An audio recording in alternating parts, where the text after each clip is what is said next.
Hey you guys, this is gonna be kind of like a get ready with me type of video where like I'm kind of just talking and basically and I guess telling you guys how I ended up here in Texas for those who don't know. Also, I do want to say something before I do start this video.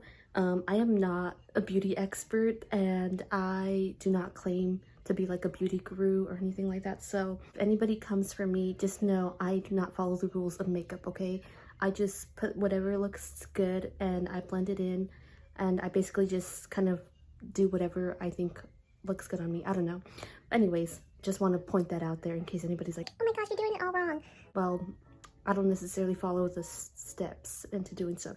I already put in my foundation and a little bit of my concealer, so I'm gonna get started. So basically in 2015 we moved to Texas from California.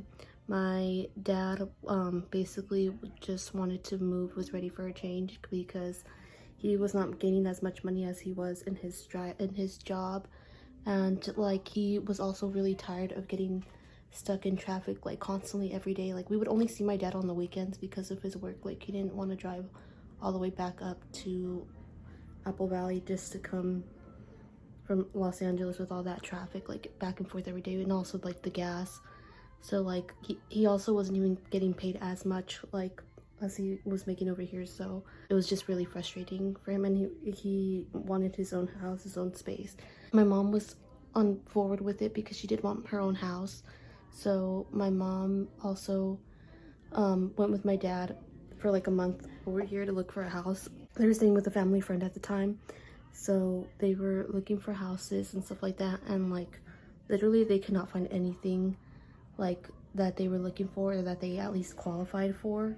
So like it was pretty a frustrating time for them, which I can imagine how stressful that can be. It's especially after like you've kind of quit your job and kind of made the risk to even like come out there to even find like a house or something, and like things are not going the way that you thought they were gonna go. Eventually, like my mom was stressed out in the car. Finally she found this one house and for pretty good price, and it says like, oh, you know, it doesn't matter whether your credit is bad or, you know, all that stuff. So they went to go look for this house, and my mom just walked in. It was like an open house at the time, and she's like, yeah, you know what, we'll take it. So that's how we ended up getting this house. And luckily my mom also had a job interview too, I think at the time, where she yeah, she had like a job interview I think shortly after, and she got the job. So my mom had a job and we finally had gotten a house, but obviously it's gonna take a while to sign off on all those papers and everything. That was that. And so then in March, or at the end of February, they came back. In March we moved over there, we moved out there. So the road trip moving over there was honestly pretty stressful, and honestly like I really did not want to leave California, but I was also open to it because I feel like the household I was living in was pretty toxic, so I did not want to be there anymore. I was wanting my own room, excited about that. Think of the positive things. So when we moved over, I really did not go back to school until like maybe April, because it took like a whole month to even for us to get to our actual house, because where we were staying that was like 40 minutes away. And yeah, we just kind of wanted to get settled in first before going back to school. Let me tell you, the schools out here are so much different than they are in Apple Valley. Also because I think I live in a city, and also just like the area, the demographics are so different than obviously Apple Valley. And like I feel like I mean, now looking back, I am really grateful that I moved over here, because I feel like I really educated myself and learned a lot about the community and how different this, you know, the community here is treated versus, like, if I'm being honest, a white Caucasian neighborhood is completely different. Like it kind of pisses me off, like now thinking about it, like these kids don't get enough resources, enough like stuff that they actually need. I don't know, the systemic racism with the school system, it just really sucks. And like also over here I was required to wear a uniform at school. I thought that was so stupid, because I'm like, why do I have to wear a uniform? And like, oh, because of gang violence and I don't know what else. I'm sorry, but like it's 2015, there's no gang violence anymore. Maybe I'm a little ignorant to that, but like at least in the neighborhood where I'm at, like I'm just like, there's no gang violence anymore. And I personally think that they were just saying that because it's a black and brown neighborhood, and that's what really honestly pissed me off because I'm like, these are just these are kids. Like, why? I don't know. It just didn't make any sense to me. And so jump forward to my first day of high school. I hated it. I quickly realized how different stuff was gonna be versus like, you know, over there. Everybody, when you're in high school and you move to a whole different state, you know, and you go to a whole different school, it's really hard to make friends, especially because everybody already has like their groups, their friends and everything, and you're just there. And I feel like although this school is primarily, you know, full of Mexican people like me, I still feel like I wasn't able to completely fit in because some people thought I was too gringa because I could speak perfect English. I can also speak Spanish, and I really don't, but that really bothered me a lot. So anytime, like, you know, I just really couldn't fit in with people, and I really just couldn't relate. The way that we talked, the way that we the way that we were, like, just was different. People just wanted to really just kind of like smoke weed or just like, I don't know, like drink alcohol at the time. I was not one of those kids. I was a kind of like, I was a goody two shoes. Too scared. My mom, I grew up with two older sisters, so I saw how that went, and I'm like, yeah, no, I am not gonna do those things. My school was really, it was really different. And like, I remember the first day I literally went into the bathroom stall and I cried. Like, I just couldn't stop crying. I didn't want to go back, but like literally there was really no other option for me because they don't really have homeschool programs in like this district in Dallas. So I wasn't really able to do anything, and also because realistically I was not good at homeschool when I did homeschool in Apple Valley, which is one of my regrets. I really wish I could have just stayed at Granite a little longer until I left because homeschool was just horrible. And yeah, there ended up being like a handful of people that I met, mainly girls that were really nice, that try to kind of take me part of their group, which was really nice, but sometimes it didn't always work out because, you know, they obviously they either moved away to a different school or the next year we didn't have the same like schedule or anything like that, so it was really different. Like, I didn't really like make friends, I would say, like until I was literally a senior. So I was, unfortunately, I was that quiet kid that would stand in the corner and especially during lunch by herself. Like, I would not talk with anybody. I was just constantly by myself for like basically 4 years. But I did end up making friends, and I made two friends, but there's one that I actually still talk to this day that we hang out. So it's really hard. So parents out there, if you are moving and you have kids in high school, just take, you know, think about that because it's not easy making friends when you're a little older. I mean, looking back at it though, I do understand why my parents left. Obviously I know it was for a better opportunity for us and for them, but like, you know, I still really wish, and I still missed my best friend back at home, and I missed my other friends too that I had at the time. It really sucked. And honestly, I became very depressed throughout my high school years. Like, I was at one point, I think, a little suicidal, that I never really talk about. And it was really horrible because I really feel like there was really nothing much I can do, and like there was no help I can get because I didn't feel like anybody was really listening to me at the time. Yeah, I feel like I blocked out a lot of stuff purposely because I didn't want to remember anything too much from high school. And like, sometimes there will be people that will pop up and they'll be like, I do not remember that person if somebody else brings them up to me. Like, I really did my best to try to block out a bunch of memories in high school and just in general. It's really sad. There was some good things that I think mainly happened in my senior year, which I probably enjoyed the most because I knew I was going to get out of that place eventually, you know.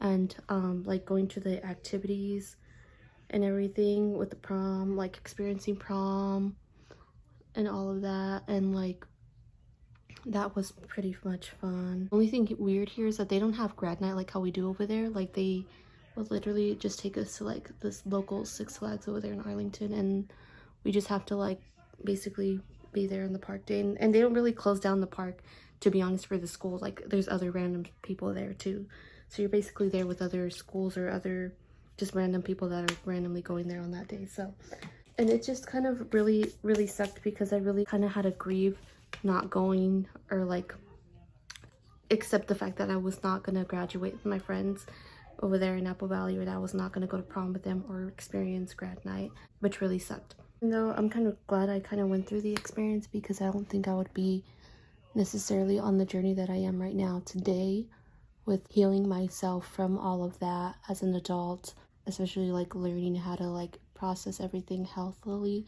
I highly recommend therapy for anybody who wants to do that. And honestly, like, it's not gonna help the first session. I'm gonna be honest, like, it's gonna take a while for everything to kind of come into place and for things to kind of just make sense. But I do highly recommend therapy, because it really just kind of helps overall over time. You really start to figure out a lot of stuff about yourself, and stuff that was bothering you that you didn't even realize, or just things that puts things more into perspective from your past into like now. I highly recommend it. And today, like, with where I stand, I still don't think necessarily that Texas is for me, but I am hoping to move either back to California or try experiencing another state that I'll like better. People in Texas have been really nice that I've met, at least, and there's some people that have also been really, really mean. But I would say, like, overall, the culture, I love the Tejano culture and everything like that. However, living down here is just not for me. Here it's just, it's really different. And so after high school, of course, I went to community college for at least a year. I wanted to do film so bad that I applied to a film school, and I went to a film school. And I really honestly liked it, but I dropped out because I felt really embarrassed, because a lot of stuff that I obviously have to do for film is find casting actors and stuff like that to do these films and everything like that, and I just felt like I didn't know anybody that would be able to do that, or that was willing to do that. Like, obviously, yeah, there's me, but for other people to also be included in these short films, like, it was really hard to find a cast and to do all of that. So I dropped out. And also, just having to maintain going to school and work, like, I was barely making enough to even afford going to school. So, like, I felt like there was really dilemma with that. So I just felt really conflicted, and I hate that I did drop out, because I really wanted to do that stuff, like, so badly. But obviously I did not know, nor was I willing to go out on the street and randomly talk to strangers, be like, hey, who's wanting to do this, or casting calls. Like, I did not know where to go, so I kind of like hit the pause. I dropped out of film school. After that, I just really continued on and worked for the next couple of years, and I've continued, I've stayed working.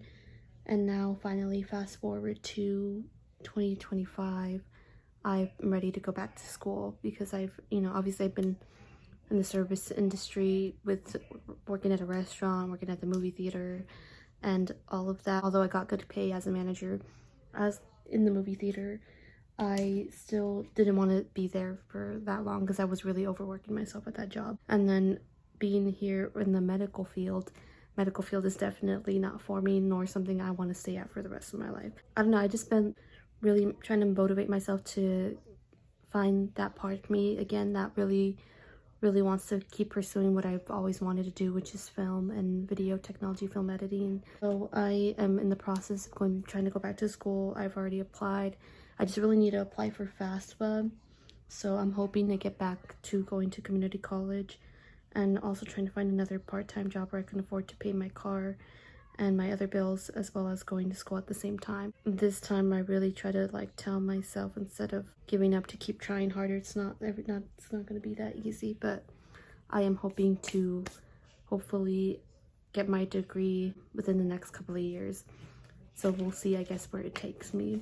I do think there's a lot of pressure as to when you get out of high school to have everything kind of figured out, but you don't always have it figured out. And I think sometimes, like, people like will put a lot of pressure on you, like, especially sometimes the parents, like, well, when I was your age, this was already going on, or I already did this. But it's not always going to be the same for other people. Realistically, most people don't really are kind of lost, or still trying to figure out who they are, what they want to do with their life when they get out of high school. Hopefully the pressure kind of stops for these kids in this next generation. I also feel like some people don't use certain things as a real career. Like, a lot of people expect you to go into being like a lawyer, a doctor, a teacher, police officer, whatever, etc., whatever, engineer, that they consider a real career, which it is a real career. But there's other stuff that people like doing just because you think it's just a hobby. For some people, it's not a hobby, it's an actual job, or it's an actual thing that they like doing as a career, and you can actually make money off of it. Not everything, of course, is going to be easy to get into, but it is possible if you put in the effort to it. Anyways, that was my video today, so hopefully nobody takes anything what I said personally. If you stayed here and listened all the way, I thank you very much. And if you want to continue subscribing and liking my videos, please do that. And I promise these next couple of videos are not going to be too depressing, okay? I was just really just trying to tell my story. But anyways, please like and subscribe, comment down below if you've had any similar experiences, and yeah, thank you.